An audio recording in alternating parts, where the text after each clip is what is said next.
buenas noches, señoras y señores, compañeros reumatólogas y compañeros reumatólogos. Es para mí un honor, como miembro de la mesa directiva del Colegio Mexicano de Reumatología, darles una gran bienvenida a su evento, el 10º aniversario de la transformación de la Sociedad Mexicana de Reumatología en el actual Colegio Mexicano de Reumatología. Es un bello recinto y esperemos que disfruten de esta noche como lo hemos planeado.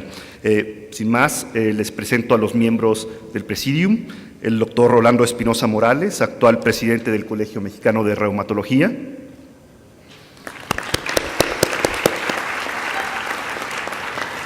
al doctor Francisco Javier Ochoa Carrillo, presidente de la Academia Nacional de Cirugía;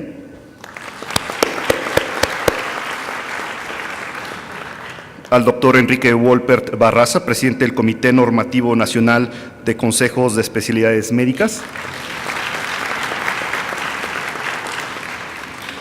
al doctor Carlos Lavalle Montalvo, representante de la Facultad de Medicina de la Universidad Nacional Autónoma de México; al doctor Gabriel Medrano Ramírez, presidente del Consejo Mexicano de Reumatología; al doctor Antonio Fraga Mouret, maestro de la reumatología, expresidente de la Sociedad Mexicana de Reumatología;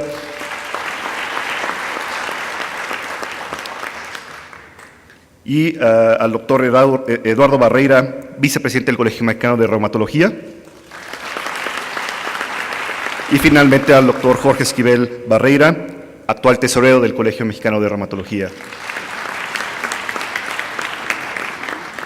Bueno, sin más, tendremos, de acuerdo al programa que tenemos para ustedes, tendremos una reseña de la Sociedad Mexicana de Reumatología y del Colegio Mexicano de Reumatología, que serán impartidas por el doctor Antonio Fraga Mouret, como mencionamos, expresidente de la Sociedad Mexicana de Reumatología y del Consejo Mexicano de Reumatología, maestro de la reumatología mexicana y maestro de la reumatología por el Colegio Mexicano de Reumatología; y finalmente también al doctor Rolando Espinosa Morales, actual presidente del Colegio Mexicano de Reumatología y jefe del Departamento de Reumatología del Instituto Nacional de Rehabilitación.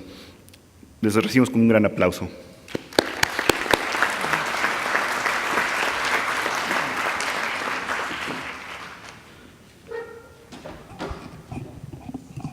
Integrantes de la mesa de honor, estimados médicos, señoras, doctoras, esposas, etcétera, tengo el gusto de saludarlos esta noche. Agradezco a la mesa directiva del Colegio de Reumatología la invitación para celebrar con todos ustedes los 10 años de la transformación de nuestra sociedad a colegio. Creo que fui invitado para hacer esta narrativa por ser uno de los 4 reumatólogos más antiguos aún vivos, pero no por ser el más viejo. Todavía me ganan 3. Dice García Márquez: la vida no es la que uno vivió, sino la que uno recuerda y cómo la recuerda para contarla. Así, a mí me tocó vivir casi la iniciación de la Sociedad Mexicana de Reumatología, a la cual pertenecí por sus primeros 39 años y estos últimos 10 en el colegio. La sociedad se fundó como una agrupación científica, iniciando de manera informal con el doctor Javier Robles Gil, quien realizó una corta estancia en Boston en el servicio del doctor Walter Bauer, donde adquirió conocimientos acerca de la fiebre reumática, que era el azote epidemiológico de aquellos tiempos. Al inicio de los años 40, se fundó la Liga Mexicana contra el Reumatismo. Dicha liga no tuvo ninguna actividad académica hasta el año de 1956. 16 años, 2 sexenios perdidos, 3. Dicha liga, decía yo, no tuvo actividad. Robles Gil tomó la presidencia, efectuando de manera irregular algunas sesiones. En ellas participaban gente que acudía a su servicio al Instituto Nacional de Cardiología, como era el doctor Catona, el doctor Mins, Manuel Mondragón, Pérez Mata, el doctor Rodríguez de Jalisco, Otoniel Garza de Monterrey y Píndaro Martínez de la Canal y Quirós, entre otros. En el año de 1959, durante el segundo Congreso de PANLAR en Washington, se reinicia la reestructuración de nuestra sociedad con la intervención de Chávez, Moyano, Westerly, Martínez y Valdés, quedando el doctor Alfonso Chávez como el presidente. Así se reinician las sesiones clínicas nuevamente de manera esporádica en locales y fechas cambiantes, y en el año de 1962 se lleva a cabo nuestro primer congreso. Píndaro, Gregorio ausente, un servidor y Jorge Badía trabajan en la elaboración de los estatutos, los cuales se formalizan notarialmente en noviembre de 1963, bajo la presidencia de Píndaro Martínez. Ahora sí, ya estamos en orden. Sin embargo, no todo es miel sobre hojuelas, ya que en el año 64 del siglo pasado, en Monterrey, pretenden hacer el primer Congreso Nacional de Reumatología en México. Obviamente, los integrantes de la sociedad de aquel entonces nos engendramos en Panteras y dicho evento quedó simplemente en una reunión local. El Congreso Mexicano de Reumatología era y es el evento en el que coincidimos todos los reumatólogos a exponer lo mejor de nuestro conocimiento científico y a establecer y fortalecer nuestras relaciones fraternas. A partir de 1969 se estableció como fecha oficial para las sesiones mensuales el último martes del mes y para el Congreso la última quincena de febrero. Razón, porque los lunes nadie va a las sesiones, los miércoles era Academia de Medicina, los jueves era Academia de Cirugía y de Historia de la Medicina, y el viernes tampoco nadie va a las sesiones, por eso se quedó el martes. ¿Y por qué febrero? Febrero por una sencilla razón, porque eran tan pocos los reumatólogos que teníamos que traer invitados del extranjero. Y en el mes de febrero, tanto los europeos como los norteamericanos están hasta el gorro de la nieve y les ofrecen venir a México y siempre vienen con mucho gusto. Y una ventaja secundaria, posterior, las casas farmacéuticas no han gastado todavía su presupuesto del año que sigue. Desde entonces se han verificado 41 congresos, sin embargo, deberían de ser 40, ya que en 1974 la mesa directiva se saltó el quinto y le puso el número 6.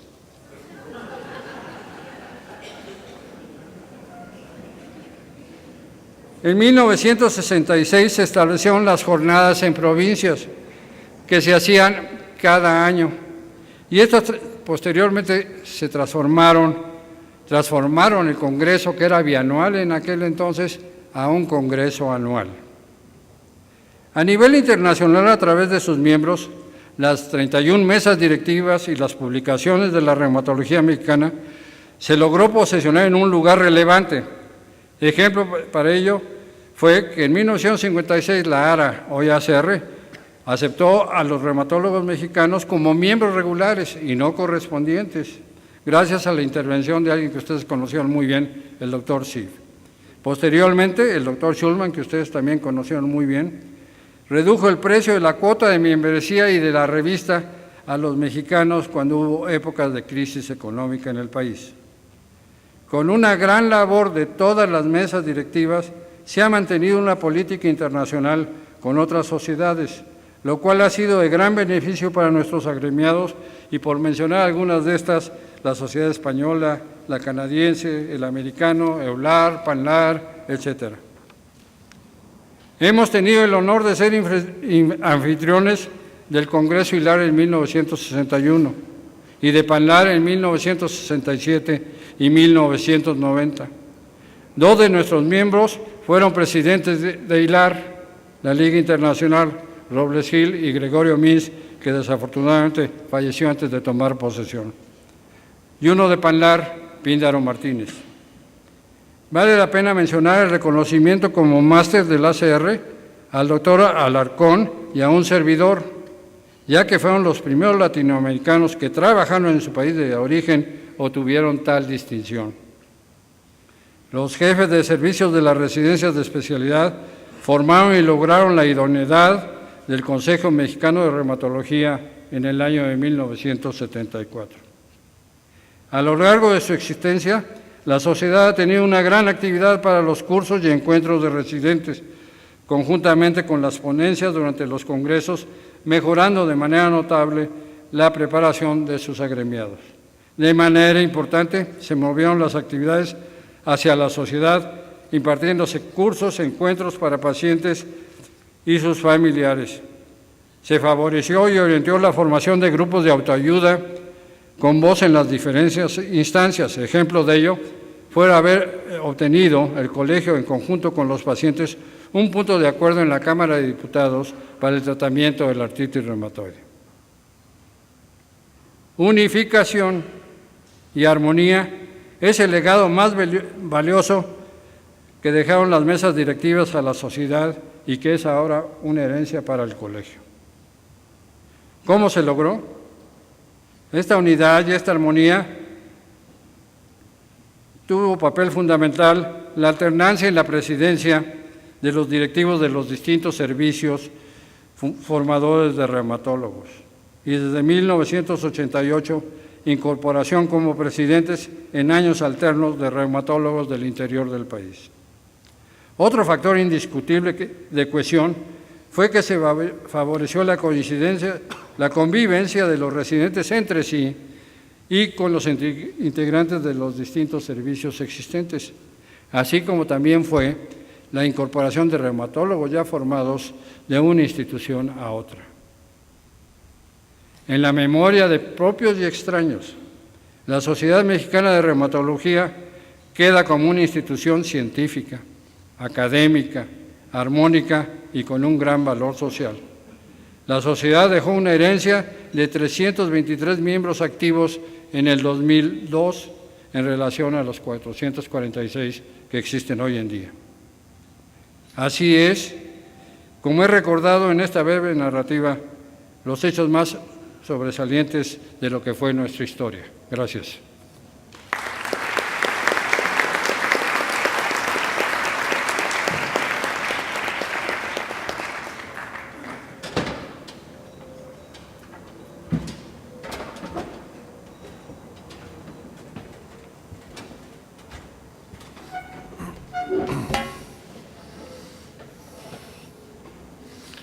Buenas noches.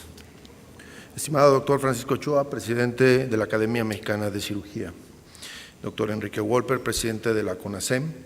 Doctor Carlos Lavalle, académico de la Facultad de Medicina de la UNAM. Doctor Gabriel Medrano, presidente del Consejo Mexicano de Reumatología. Doctor Antonio Fraga, maestro de la reumatología y expresidente de la sociedad, y a todo mi equipo de trabajo del Consejo Directivo del Colegio Mexicano de Reumatología. Buenas noches. Estimados amigos, colegiados y acompañantes, sean ustedes bienvenidos a nuestra sesión mensual ordinaria del mes de octubre. Esta sesión la llevamos a cabo en un marco inigualable, en uno de los recintos orgullo de los mexicanos y el cual compartimos con el mundo. Me refiero al Castillo de Chapultepec. Y desde el 27 de septiembre de 1944 es la sede del Museo Nacional de Historia. El castillo fue construido por el virrey Bernardo de Gálvez y Madrid sobre el Cerro del Chapulín. Este castillo fue edificado en la época virreinal de la Nueva España como casa de verano para el virrey, aunque el inmueble se le ha dado diversos usos, desde almacén de pólvora hasta academia militar en el año de 1841. Majestuoso por su historia, por sus anécdotas y por su simbolismo para el pueblo mexicano. En este histórico lugar celebramos el 10º aniversario de la transformación de Sociedad Mexicana de Reumatología a Colegio Mexicano de Reumatología. Desde la transformación, el colegio definió su misión: ser un grupo de profesionales en búsqueda de la excelencia académica y liderazgo, dentro de un marco ético a través de la superación continua para difundir el conocimiento y ofrecer una atención integral al paciente reumático y su entorno. Enumerar los logros que se han conseguido en estos 10 años consumiría tiempo de la sesión, por lo que resumiré en lo que consideramos en el Consejo Directivo han sido los logros más importantes en esta década. En el ámbito académico, sin lugar a dudas, nuestras sesiones mensuales son un orgullo, con casi 100 sesiones ininterrumpidas, esta es la número 98, con asistencia de al menos 20% de la membresía presencial y en los últimos años se han sumado un 10% por vía electrónica, con no menos de 40 profesores extranjeros que participan en nuestras sesiones en forma anual. Además, se han implementado distintos cursos de actualización caracterizados por alto nivel académico y el Congreso Anual, al cual asisten un número importante de expertos internacionales, donde se da un gran peso en exponer, criticar en forma propositiva y debatir los estudios de investigación realizados en los centros de investigación clínicos y o básicos de todo nuestro país. En el área de la investigación y docencia, uno de los proyectos más importantes fue nuestra inaugurada unidad de investigación, que con recursos propios de nuestro colegio se han apoyado y se seguirán apoyando estudios que son realizados y que son de trascendencia para la sociedad mexicana en el área de la reumatología. Actualmente, el doctor Luis Javier Jara Quesada es el investigador encargado de esta unidad y en breve seremos el primer colegio o asociación médica en tener una unidad de investigación inscrita en el padrón de CONACYT, Reumatología Clínica. Nuestra revista, editada junto con la Sociedad Española de Reumatología, es la única revista bilingüe indizada en el mundo en el área de la reumatología. Un objetivo a alcanzar en los próximos años será conseguir un factor de impacto y ser reconocida por el Sistema Nacional de Investigadores como una revista que califique para la evaluación de aquellos reumatólogos que lo requieran. Hemos tenido un crecimiento en el número de centros formadores de residentes de nuestra especialidad, en ciudades como Monterrey, donde actualmente hay 2 centros de formación y uno en los últimos años de nueva creación. Por supuesto, no hay que mencionar el centro de San Luis Potosí, que encabeza el doctor Carlos Abud. Y en la Ciudad de México, en la actualidad o en los últimos años, se han abierto 2 centros de formación, que es el Hospital Juárez de México y en el Instituto Nacional de Rehabilitación. Por otro lado, el Colegio Mexicano de Reumatología se preocupa, pero también se ocupa de la adecuación de los médicos en formación. Se trabaja para tener programas de formación homogéneos, cursos sabatinos de tópicos selectos en reumatología y nuestro encuentro de profesores y residentes, donde se discuten temas donde el objetivo es mejorar el nivel de nuestros alumnos. Pero hay una parte de la sociedad médica que los reumatólogos nos preocupa y verdaderamente convivimos muchos con ellos, y son nuestros médicos mexicanos de primer contacto. El colegio lleva 10 años realizando el curso de promédica reumatológica en las ciudades más importantes de la República, obviamente con la participación de todos ustedes. En este curso, no sé si seamos de los pocos que tenemos el aval de la CONAMEGE, que es el Comité Normativo Nacional de Medicina General, donde a los médicos que toman el curso y cumplen con los requisitos establecidos tanto por el Colegio Mexicano de Reumatología y la Academia Mexicana de Reumatología, representada por la CONAMEGE, tienen puntos para su recertificación.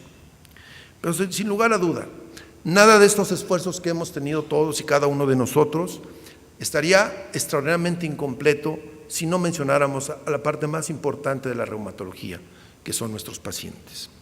En estos 10 años se fundó la FUMERAC, la Fundación Mexicana para Enfermos Reumáticos. Esta fundación, actualmente autónoma, coordina a todas las asociaciones y sociedades de pacientes reumáticos en todo nuestro país. Se han realizado esfuerzos para tener programas de educación, como el Día Nacional del Paciente Reumático, que en el mes de noviembre llevaremos a cabo en la Ciudad de México. Sin embargo, hay más de 20 ciudades que en este año harán el Día Nacional del Paciente Reumático en diferentes fechas debido a calendarios de cada una de las ciudades donde se hace. Además, hay que decirlo, la entereza de sus directivos ya está dando frutos al conseguir apoyos a nuestros pacientes. Actualmente el doctor Manuel Robles San Román es el presidente de FUMERAC. Enhorabuena, doctor Manuel Robles San Román, y a su grupo de colaboradores. Como han escuchado, nuestro colegio ha crecido en distintos aspectos.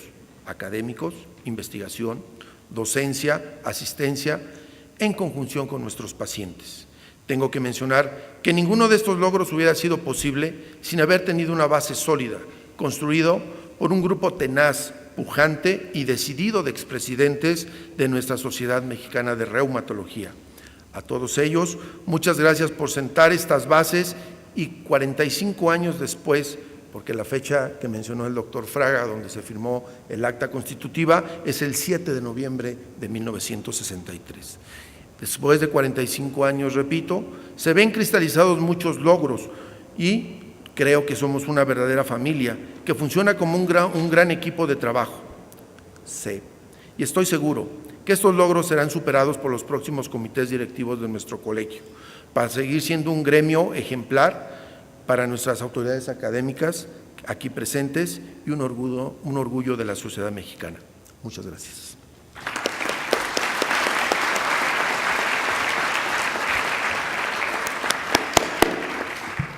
Muchas gracias, doctores Fraga, doctor Espinosa.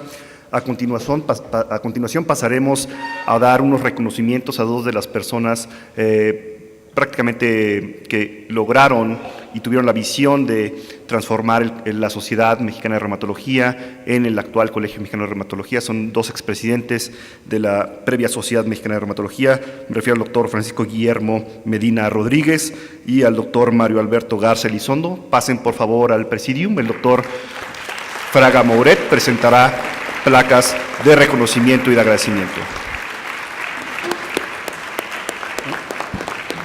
Me voy a permitir leer lo que dice la placa.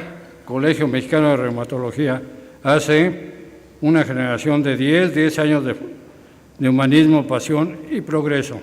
En el 10º aniversario de su transformación, otorga el presente reconocimiento al doctor Francisco Guillermo Medina, y lo mismo dice de ti, por su visión de futuro y haber transformado la Sociedad Mexicana de Reumatología hace a Colegio Mexicano de Reumatología. México DF, 13 de octubre de 2012. Felicidades.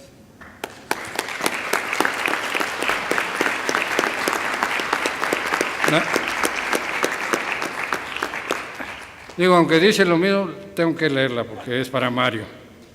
En el 10º aniversario de su transformación, otorga el presente reconocimiento al doctor Mario Alberto Garza Elizondo por su visión de futuro y haber transformado la Sociedad Mexicana de Reumatología a Colegio Mexicano de Reumatología. Felicidades.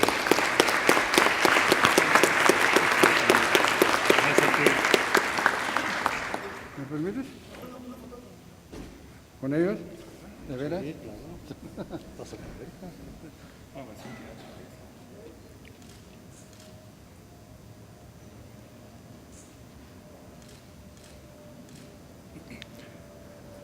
Yo nada más quisiera pedirles a ustedes que demos un cariñoso aplauso.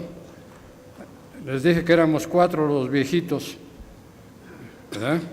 Aquí hay 2 más, entonces yo quisiera un aplauso para Píndaro y otro para Jorge Badía, fundadores de la sociedad.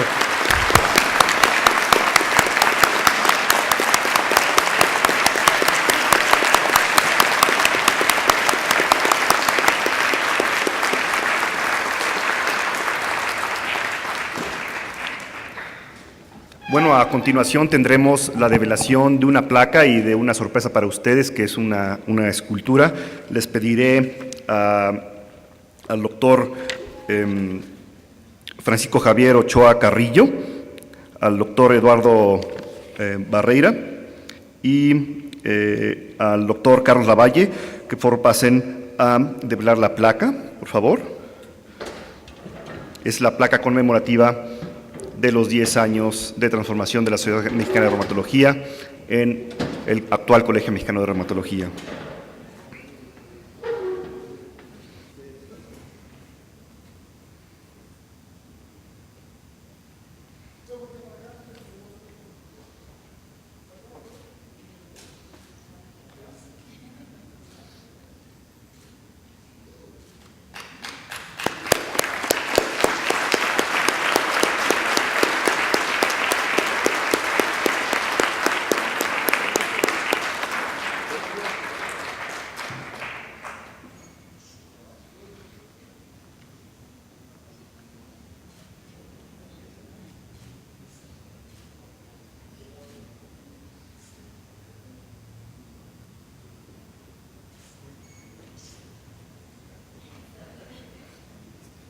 Muchas gracias.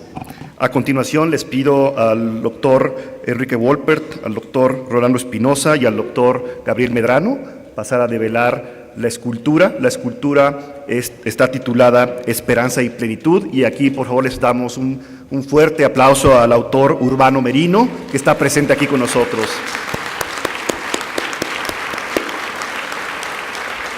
Esta escultura estará presente en nuestra sede en el actual Colegio Mexicano de Reumatología.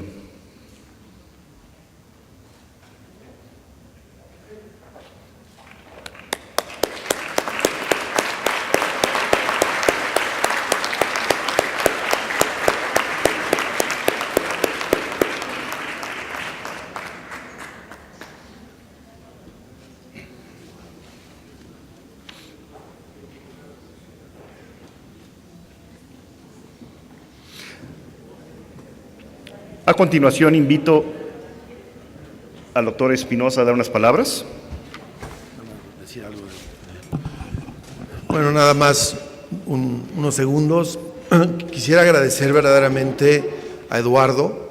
Eduardo es un artista que verdaderamente entiende la reumatología, entiende el dolor y la sensibilidad que debemos de tener todos los pacientes y todos los que somos médicos y que tratamos estas patologías.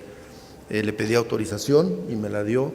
Eduardo padece espondilitis anquilosante, entonces él entiende muy bien lo que es un dolor reumático. Esto yo no lo sabía.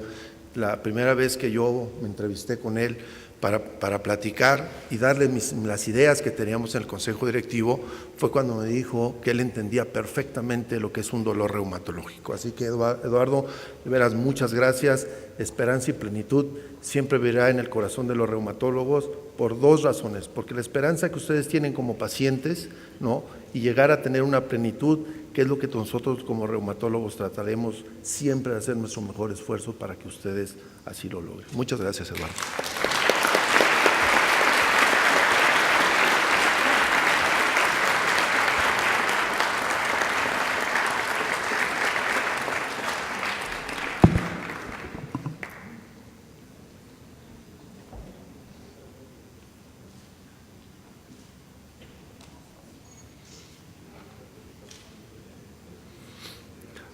Bueno, continuando con nuestro esquema de la noche, les pediré a miembros del presidio que pasen a parte de las sillas, por favor, para poder dar la presentación magistral de esta noche. Quisiera presentar para tal plática a la maestra Margarita García Rodríguez. Ella tiene la licenciatura en Historia del Arte y maestría en Museología por el Centro de Arte Mexicano. Es máster en Turismo Cultural por la Universidad de Córdoba en España y actualmente cursa el doctorado en Historia de Arte de la UNAM. Tiene experiencia laboral en el Museo Franz Mayer, en el Consejo Internacional de Museos, en el Instituto Nacional de Antropología e Historia y en el Consejo Nacional para la Cultura y las Artes. Su experiencia docente e investigación es muy renombrada, es investigadora categoría A del Instituto Nacional de Antropología e Historia, es catedrática titular de Arte Prehispánico y Arte Virreinal en el Centro de Arte Mexicano, catedrática titular de la Museografía en la Maestría de Museos de la Escuela Nacional de Restauración, Conservación y Museografía Manuel Castillo Negrete. Es catedrático titular de Historia del Arte aplicada a la Restauración en el Centro de Conservación y coordinador del Diplomado en Historia del Arte del Instituto Tecnológico de Estudios Superiores de Monterrey, Campus Ciudad de México. Maestra.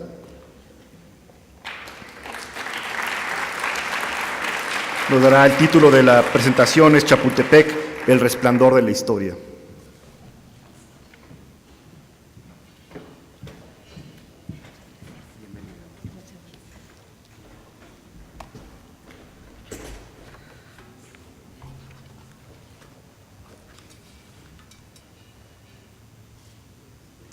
Buenas noches a todos. Muchas gracias por esta invitación, doctor Espinosa. Y bueno, a mí me tocó venir a hacer que este disfrute del evento al que fueron invitados, bueno, sea un poco mayor, porque vamos a conocer algunos pequeños secretitos sobre este recinto que hoy nos aloja y sus alrededores.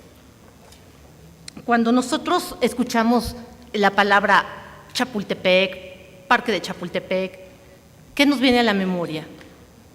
Entre las primeras ideas que nos puedan venir, digo, habrá quien piense en los niños héroes, en el castillo de Chapultepec, como ese recinto que se ve cuando uno viene al parque de diversiones o al zoológico. Pero bueno, sea cual sea la idea que les venga a la memoria cuando hablamos del castillo de Chapultepec, nos vamos a encontrar con que vamos a tener una gran cantidad de elementos que no conocemos. Y bueno, he aquí esta breve plática sobre la importancia del recinto que hoy nos aloja, que se titula Chapultepec, el resplandor de la historia. A ver, aquí estamos. Y bueno, una de las cosas en las que pensamos siempre es en el monumento a los niños héroes, ¿no? Y bueno, Chapultepec va mucho más allá de estos conocimientos que tenemos, o incluso mucha gente platicaba el otro día aquí en el castillo con visitantes y decían que se recordaban su infancia, ¿no? Que la mayoría de la gente que viene a Chapultepec vino con la finalidad de divertirse. Y bueno, entonces nos vamos a encontrar con que nuestro bosque de Chapultepec, pues no solamente es lo que conocemos como el parque de diversiones, sino que también es el área verde en una zona urbana más grande de América. Estamos hablando de que tiene 620 hectáreas, tomando en cuenta que el parque de Nueva York, el Central Park, tiene 320. Entonces estamos hablando de un lugar magnificente que se organiza en 3 secciones, entre las cuales, bueno, nos encontramos hoy aquí en el castillo de Chapultepec, aquí está el monumento a los niños héroes y este es el resto de las áreas verdes que conocemos. Chapultepec, como ya muchos sabemos, significa de chapu o chapulín, que es un saltamontes, y tepetl, que viene del náhuatl, que significa cerro, monte o montaña. Entonces es la montaña o el cerro del Chapulín. Se supone que en esta zona se conocía así porque tenía una gran cantidad de habitantes de este tipo, pero porque también los chapulines o los saltamontes viven en una región donde hay mucha agua. Entonces, eso también está asociado a los mantos acuíferos que existían en esta zona y que eran venerados por una gran cantidad de culturas que pasaron por aquí a lo largo de los siglos. Aquí tenemos otra de las famosas fuentes, la fuente de Chapultepec o la fuente del Chapulín, que está en esta zona y que muchos deberán de conocerla. Y bueno, si nos regresamos un poquito en la historia, nos vamos a encontrar con que Chapultepec, de los primeros habitantes de esta zona, datan de alrededor del siglo X antes de Cristo, que se tienen las primeras evidencias. Fue ocupado no solamente por los aztecas, como muchos saben, sino también por los chichimecas y los toltecas. Aquí tenemos los toltecas. Tenemos la presencia tolteca y bueno, los últimos habitantes que hubo fueron los aztecas, también conocidos como mexicas, que además, bueno, un poco después de residir aquí unos 20 años bajo el permiso del señor de Azcapotzalco, van a hacer la fundación de la Ciudad de México en el año de 1321. Vamos a ver que a lo largo de este tiempo, algunos de estos emperadores van a tener una predilección especial por la zona de Chapultepec, no solamente porque era un lugar privilegiadamente situado para la observación astronómica, también estaba muy bien situado para cuidarse y tener protección, como decían ellos, así dicen los códices, cuidarnos o protegernos era un sistema defensivo para evitar alguna invasión de algún otro pueblo. Algunos de los primeros emperadores se van a preocupar porque el agua de estos mantos acuíferos, que son manantiales, lleguen hacia la Gran Tenochtitlán una vez que ya está fundada, y esto se va a hacer a través de un acueducto.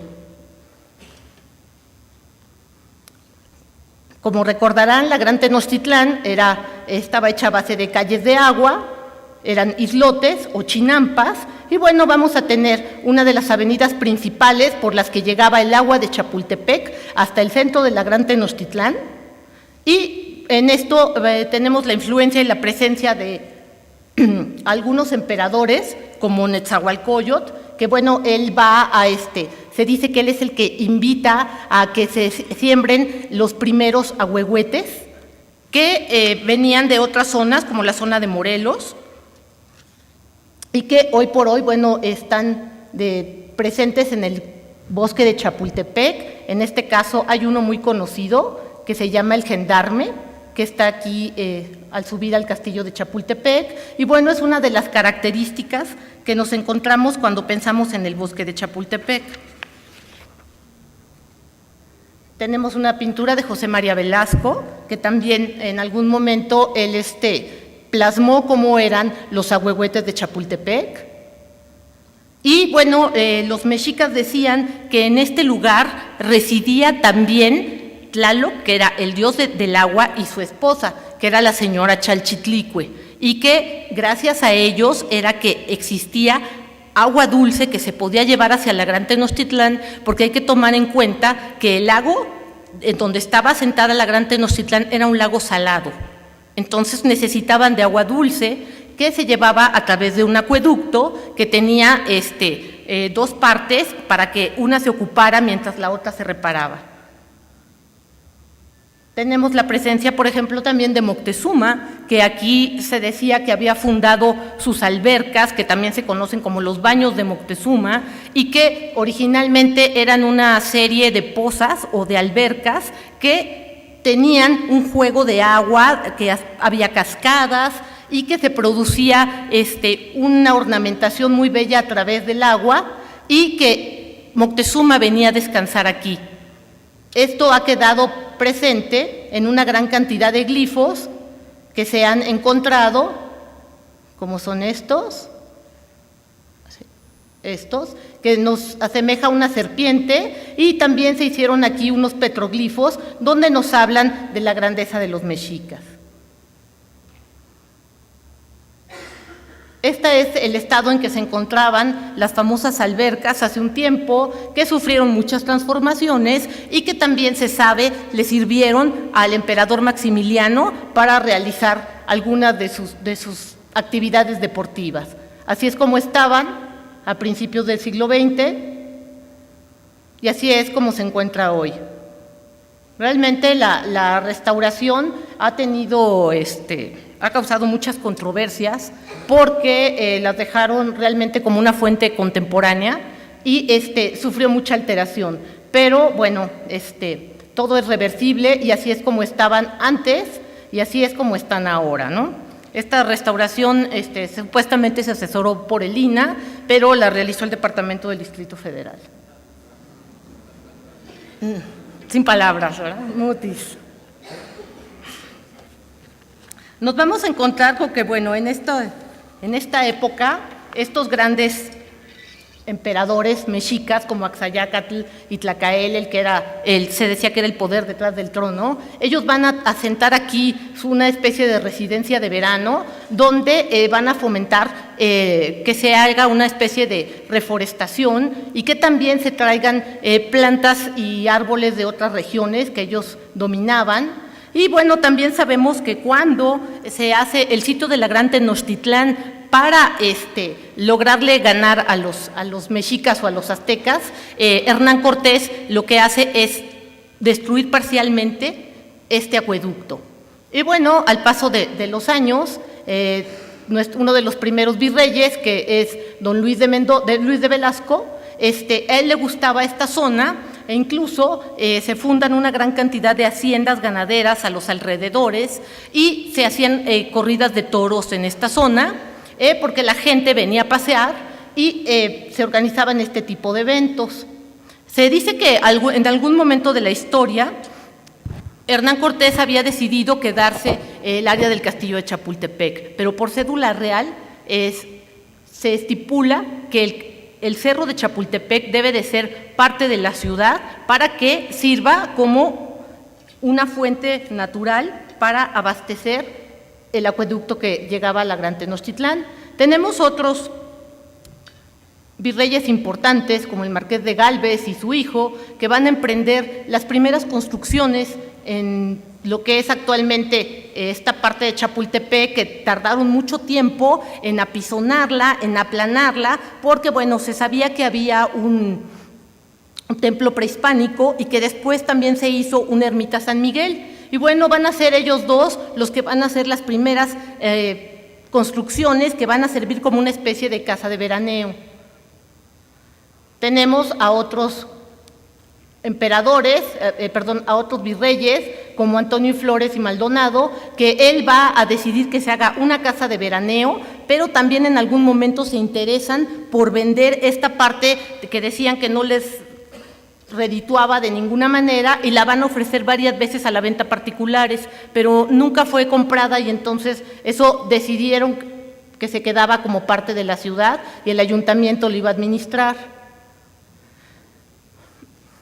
El virrey de Güemes y Pacheco, él va a edificar todavía más en el castillo, lo que va a ser los antecedentes del castillo, en lo que es el Cerro de Chapultepec, y también va a proponer que ahí se haga el archivo del virreinato.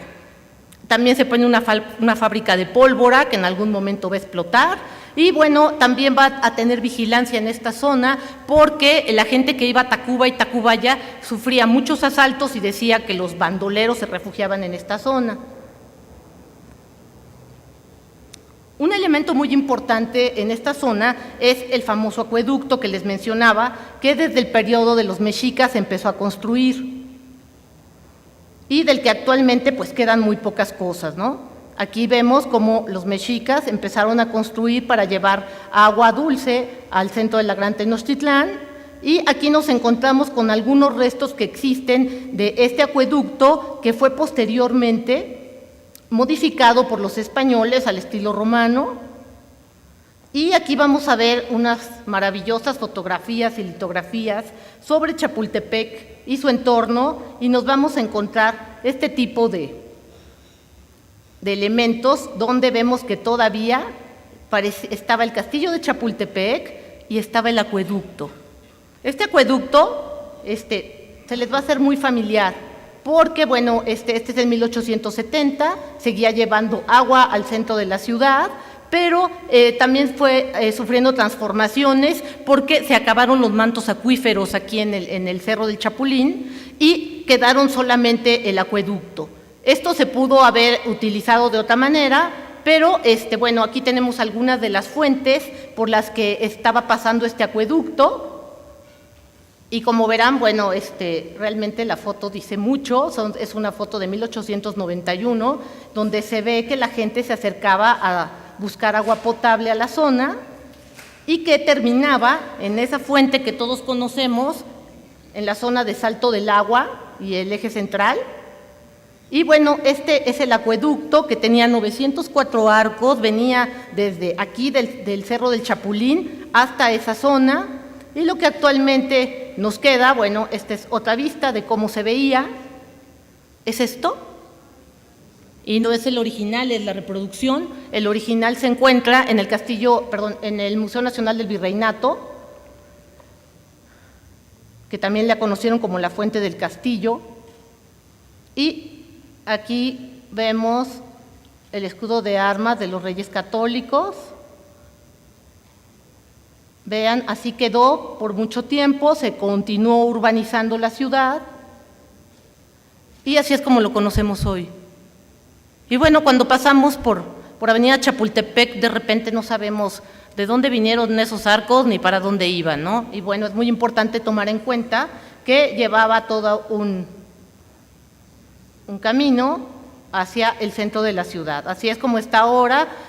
Antes de que terminaran con esto, el INE intervino y logró que se salvaran unos 24 arcos de los 904 que existían.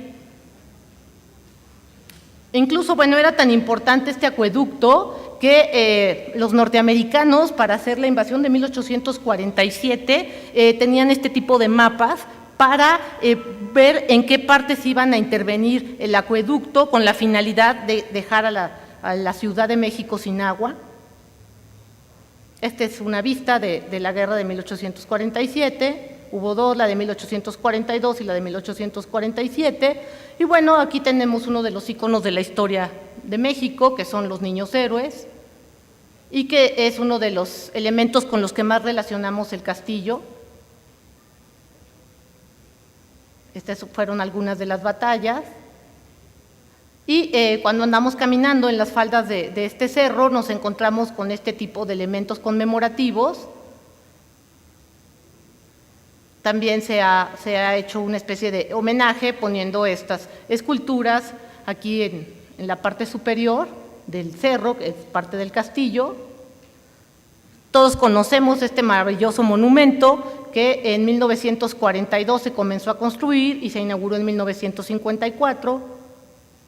Esta es una de las vistas más conocidas y además espléndida, porque aquí estamos viendo la parte del castillo, el alcázar.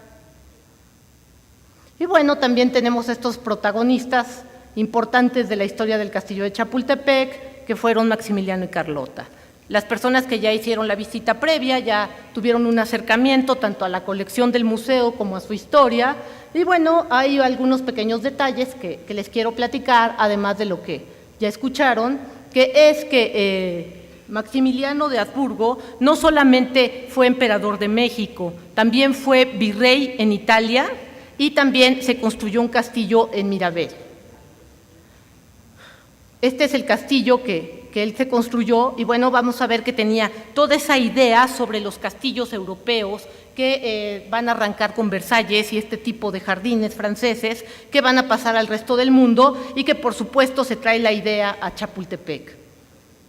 Claro que por supuesto que la topografía no permitió que se hicieran estas planicies con grandes jardines, pero bueno, en un momento más van a poder apreciar algo de lo que se hizo a este estilo.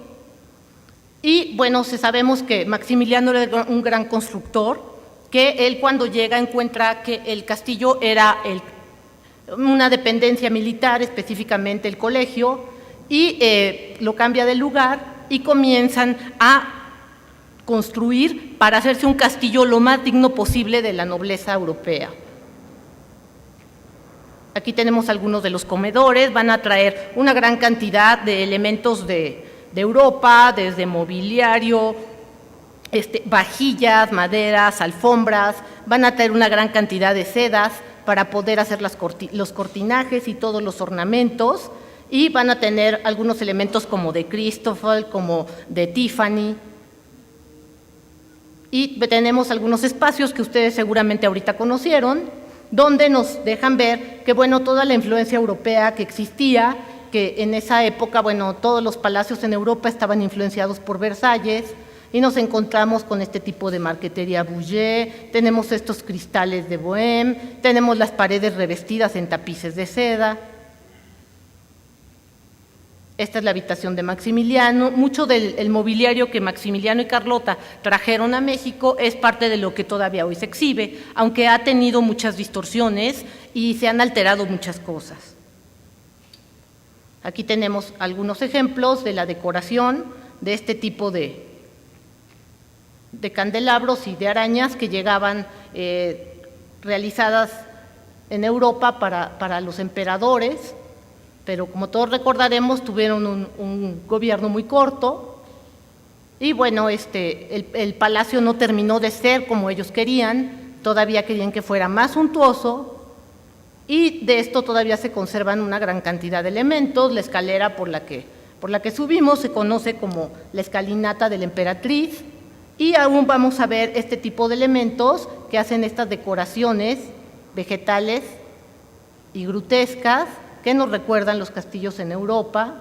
Nos quedan algunos vestigios importantes de este periodo, como son la carroza imperial de Maximiliano, que también en algún momento causó muchas controversias, porque recordarán que hubo un grupo de mexicanos que quería que regresara el penacho de Moctezuma, del cual nunca se sabe si fue de Moctezuma y si verdaderamente lo utilizó, y entonces en algún momento el gobierno de Austria dijo, bueno, si ustedes nos regresan la carroza de Maximiliano, nosotros podemos ver si negociamos el regreso del penacho, ¿no? Pero bueno, realmente es uno de los mitos de la historia, porque el penacho no se sabe si realmente perteneció a Moctezuma. Lo que se sabe es que él se lo regaló a Carlos V, y bueno, hoy por hoy sigue aquí como parte de la colección este suntuoso carruaje que está todo hecho en madera, trabajado en hoja de oro, está forrado de terciopelos, de satín, y en su momento, bueno, era uno de los elementos más suntuosos que llegó con estos emperadores. También alrededor del castillo se van a hacer una gran cantidad de modificaciones. Una de estas son las famosas escalinatas que se hacen para Carlota, que le gustaba salir a caminar, se llaman las escaleras de la emperatriz. Y bueno, algo también muy relevante en la historia de nuestra ciudad es que gracias a la llegada de los emperadores a Castillo de Chapultepec, como lo vemos aquí, ellos no querían residir en el Palacio de Gobierno que se había tenido siempre, que estaba en el Zócalo, en la Plaza de la Constitución actualmente, y entonces, bueno, Maximiliano empezó a promover y a traer algunos arquitectos de Europa para que se proyectara nuestro famoso Paseo de la Reforma, que originalmente se llamaba el Paseo de la Emperatriz o el Paseo del Emperador. Sabemos que, bueno, eran llanos desiguales que tuvieron que trabajar muchísimo a lo largo de los años para poder dejarlo como nosotros lo conocemos y, bueno, como ya estaba en la época porfiriana. Originalmente se llamó Paseo de Gollado, alrededor de 1870, en 1867 ya se le llamaba el Paseo de la Emperatriz, y vamos a ver que cuando termina la Guerra de Reforma se le da el nombre de Paseo de la Reforma, pero como verán, bueno, los trabajos tuvieron que ser muy arduos para lograr urbanizar este tipo de vegetación, poder recortar, poder hacer camellones, apisonar, y bueno, esto imagínense cómo estaba y cómo lo conocemos el día de hoy, ¿no? Vean, aquí ya estaba mucho más urbanizado y cuando se van los emperadores, durante el periodo del gobierno de Juárez, va a estar parcialmente abandonado el castillo, no se va a hacer mucho, hasta que Porfirio Díaz decide utilizarlo como su residencia, y vamos a ver aquí cómo empezaban a circular los primeros automóviles y que la gente, bueno, sobre todo la gente que vivía en la zona, que eran campesinos, cuando veían caminar un coche sin caballos comenzaban a persinarse porque decían que era algo satánico, que era una cosa del diablo, ¿no? Que no era posible que una carreta anduviera sin caballos. Entonces, bueno, se hicieron una serie de bendiciones, peregrinaciones para decir que no entraran en esta zona, que todavía era una zona rural, este tipo de objetos como eran los famosos coches. Aquí tenemos cuando el Paseo de la Reforma, que alrededor de 1902 se manda a construir el monumento que todos conocemos como el Ángel y que realmente no se llama el Ángel, es porque no es un ángel, es una mujer, es una Victoria alada, y se inaugura en 1910 con las fiestas del centenario. Aquí tenemos la época de la Reforma, que va a funcionar parcialmente como colegio militar otra vez, y llegamos a la época porfiriana. Don Porfirio, bueno, va a estar muy influenciado también por todo lo que es la arquitectura francesa y las formas francesas, que era una manera de presentar al país como un lugar propicio para hacer inversiones, propicio para los extranjeros. Entonces, bueno, quería presentarlo como un país de primer mundo para que los inversionistas de diversos países se acercaran a México y pudieran invertir en él. Aquí vemos que va el castillo a tener diversas modificaciones.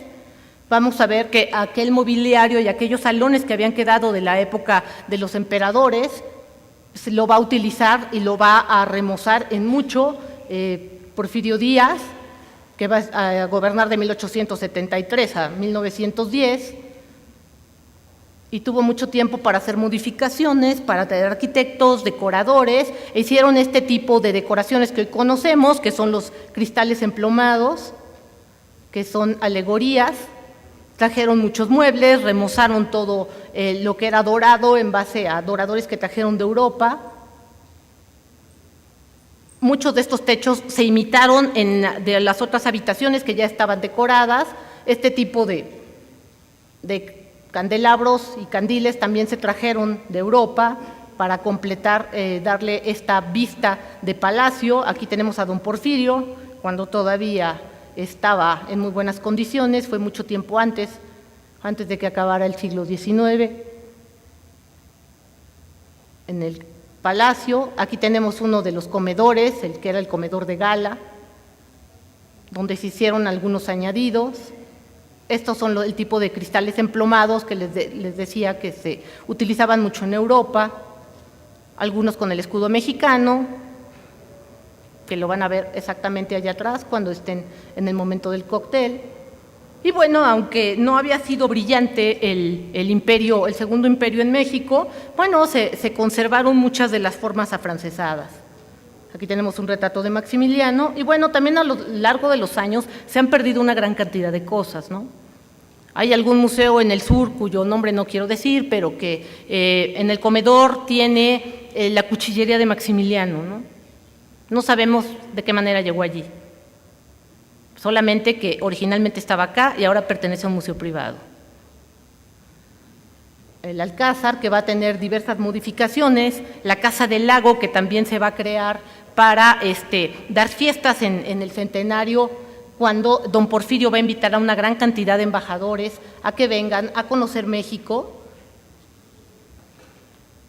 También se pone uno de los primeros elevadores que va a haber en México, que se va a excavar en la piedra, en una de las laterales del cerro, para que don Porfirio pudiera bajar, subir en el elevador y no tuviera que hacerlo en coche ni caminando.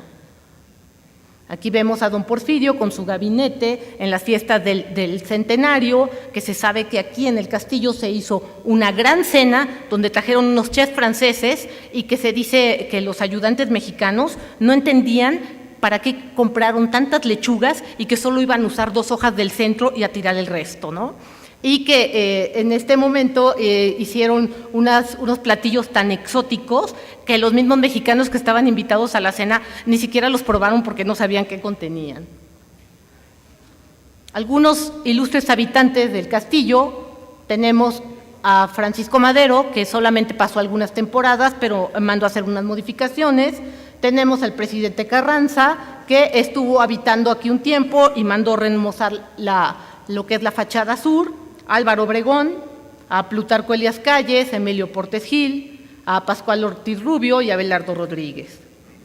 Y va a ser en 1939, gracias a que Lázaro Cárdenas, que estaba como presidente de la República en ese momento, va a crear por decreto presidencial el Instituto Nacional de Antropología e Historia. También va a crear el Museo Nacional de Historia, en el que hoy nos encontramos, y como ya decía el doctor, empieza a funcionar en 1944, a pesar de que, bueno, las colecciones estaban revueltas y abandonadas en lo que actualmente es el Museo Nacional de las Culturas, en la calle de Moneda. Y él es el primero que instituye que aquí se conjunten todos los elementos que se tuvieran importantes de la historia del país para exhibirlos al pueblo.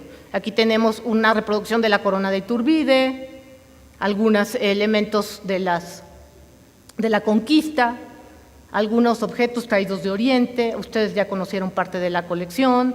Tiene una gran cantidad de joyas espléndidas de la época porfiriana y también de la época de Maximiliano, algunas con decoraciones y muchas más que se perdieron, por supuesto.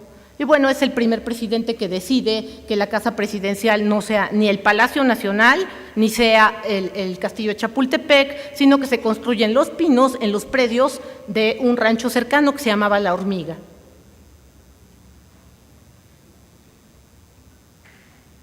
También, bueno, por esa época se va a hacer este obelisco a los alumnos caídos del Colegio Militar cuando fue la intervención norteamericana. Aquí tenemos unas litografías y pinturas de cómo se veía el castillo.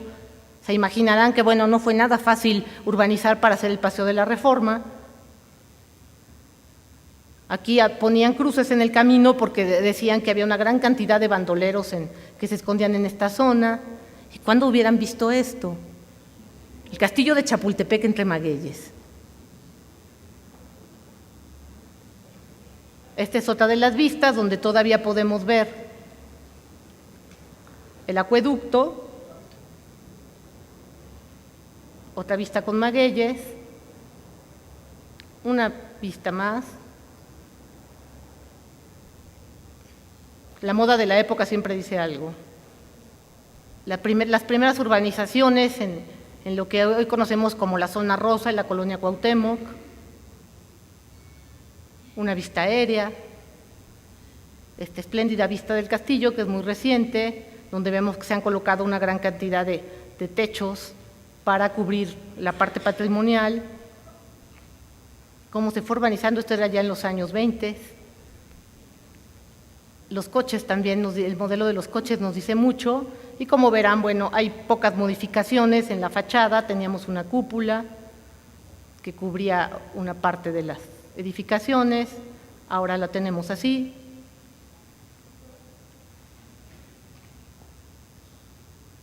Esta es otra vista aérea. Y bueno, estamos en la zona del Alcázar, donde creo que ahora con un poco más de información van a poder disfrutar mucho de este evento. Y espero, bueno, que les haya sido agradable e interesante esta plática. Muchas gracias.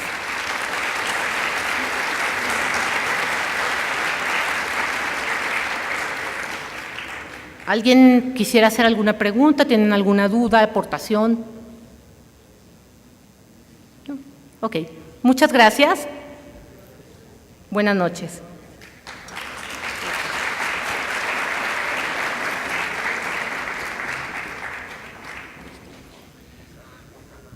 Bueno, quisiera otorgar un agradecimiento a la maestra Margarita García por su participación en esta sesión magistral. Muchísimas gracias por su presencia.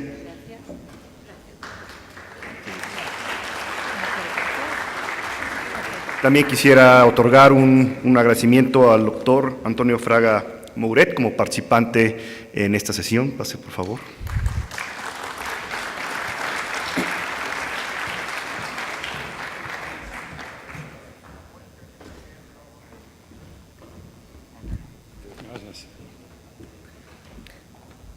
Y finalmente el doctor Rolando Espinosa Morales dará un breve mensaje de despedida y les recuerdo que van a tener un vino de honor y unos canapés al final de la sesión. Quisiera aprovechar para agradecer a nuestros distinguidos miembros del Presidium. Muchísimas gracias por asistir con nosotros y tener este festejo. Muchísimas gracias. Bueno, solamente para dar un agradecimiento a los directivos de la empresa farmacéutica UCB por el apoyo educacional irrestricto que le brindó al Colegio Mexicano para esta sesión mensual. Muchas gracias a ustedes. Y bueno, a tomar un poco de vino y a comer canapés. Muchas gracias.